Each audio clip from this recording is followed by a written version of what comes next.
Se a coisa é enrolada quando se trata de livros didáticos, imagina no terreno da ficção, da fantasia. Escritores de ficção para crianças e adolescentes estão sofrendo patrulhamento, estão preocupados com o patrulhamento crescente do seu trabalho. Então, vamos acrescentar ao nosso papo um autor de mais de 150 livros infantos juvenis. Aplaudam Luiz Antônio Aguiar.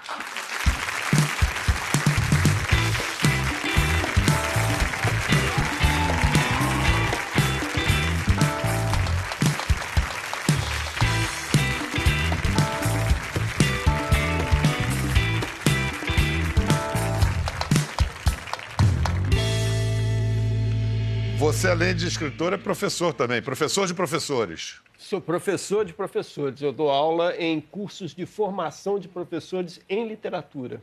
Como é que está o clima entre outros autores? Você deve ter amigos, enfim, seus pares, né? De livros infantos juvenis, depois desses casos recentes de patrulhamento que a gente tem visto aí. Isso não é novo. Não é novo. Isso é a primeira coisa que precisa ser dita, é o seguinte: sempre houve restrições a uma quantidade de temas, a uma quantidade de abordagens, de questões principalmente relativas a sexo, né? A experiências sexuais dos garotos, restrições, por exemplo, a personagens do folclore brasileiro, personagens da cultura afrodescendente. Eu não sabia, mas pesquisando para esse programa, eu fiquei sabendo que o Saci Pererê virou um personagem difícil de abordar. Eu fico pessoalmente ofendido.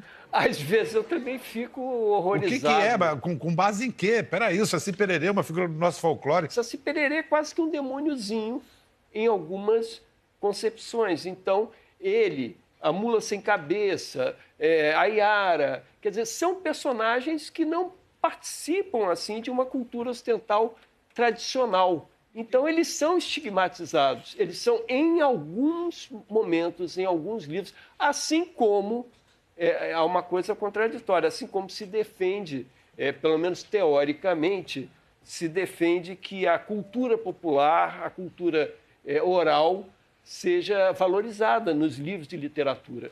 Mas não é o único caso. Você teve um caso num livro seu, que tinha na capa uma vampirinha, um outro ser imaginário, não necessariamente brasileiro, esse aí vem da Europa Oriental. O que aconteceu? Tinha um livro, uma antologia de terror, e tinha uma vampira na capa com sangue correndo dos dentes e foi acusado de propaganda satanista, a capa. Então, quer dizer, se a gente não pode botar sangue na boca de vampiro, tem que ser vampiro vegetariano, como esses do Crepúsculo. E Banguela, por favor. Banguela, né? Que passam filtro solar. Etc. Quer dizer, na verdade, é um cerceamento ao pluralismo, é um cerceamento à fantasia, é um cerceamento a coisas que a literatura tem de dizer. A literatura, se ela não fala do nosso íntimo, dos nossos medos, dos nossos receios, dos nossos problemas de crescimento, ela vai falar do quê? Acontece que essa censura é uma censura muito ampla. Ela se prende, por exemplo, a personagens de terror, ela se joga em questões... A experiência sexual de um adolescente, que é uma coisa mais íntima, mais bonita para ser falada em literatura, não explicitamente, não são cenas eróticas, não são cenas, assim, pornográficas. É amor. Se a gente não pode falar de amor, vai falar de quê de literatura? Né? Então, essa censura... E é contra essa censura que a gente se revolta. A censura contra tudo aquilo que toca, tudo aquilo que é diferente, tudo aquilo que não tem uma mensagem que alguém acha edificante. E eu quero aqui também registrar o triste episódio com uma das mais importantes autoras de literatura infanto-juvenil da história do Brasil, detentora do prêmio Hans Christian Andersen, que é o Nobel da literatura infanto-juvenil. Estou falando da imortal da Academia Brasileira de Letras, Ana Maria Machado, que teve um livro que sofreu ameaças de violência. Sofreu. Eu conheço particularmente esse livro, O Menino que Espiava para Dentro. É um livro em que uma criança ela é colocada dentro da sua intimidade, se expõe, se tenta explorar a intimidade da criança, que uma criança, por ser criança, não é um ser simplório, não é um ser ordinário. Muito pelo contrário. Pelo contrário, ela tem uma complexidade, uma vida interior muito grande. Ela tem um olhar para dentro que pode levar ela a um conhecimento dela e do mundo. E aí ela foi acusada de quê?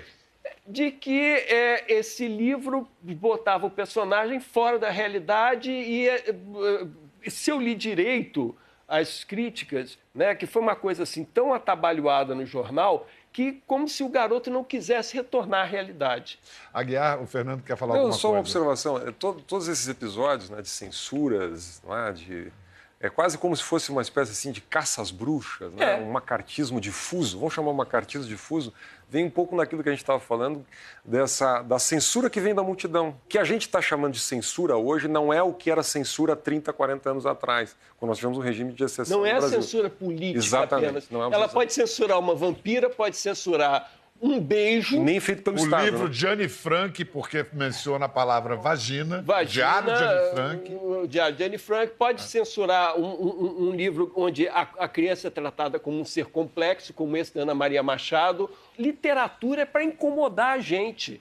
Literatura é para tocar, é para fazer a gente se arrepiar mesmo. E literatura para criança não é diferente porque é feita para criança. O que seria da literatura se a censura pudesse proibir o amor entre Riobaldo e Diadorim, que foi um amor homossexual? O maior romance brasileiro do século XX. O maior romance brasileiro do século XX. A Diadorim era mulher. Ele não sabia disso. Para começar, houve toda uma questão ali colocada, um drama humano dele justamente de estar apaixonado por uma pessoa que ele julgava que era um homem. E o que seria da nossa literatura, quanto ela seria empobrecida se não tivesse um Grande Sertão Veredas? Quanto da nossa literatura pode ser empobrecida se ela não tiver uma Ana Maria Machado, se ela não tiver um Luiz Pontel e se ela tivesse esses cartazes dentro das salas de aula, que eu digo sim, eles criminalizam professores. Eu não me lembro assim quantos são os mandamentos desses cartazes, se são 6, se são 7, se são 8. Todos eles... Todos, sem exceção, começam assim: o professor não poderá, o professor não deverá, o professor está proibido. É tudo professor.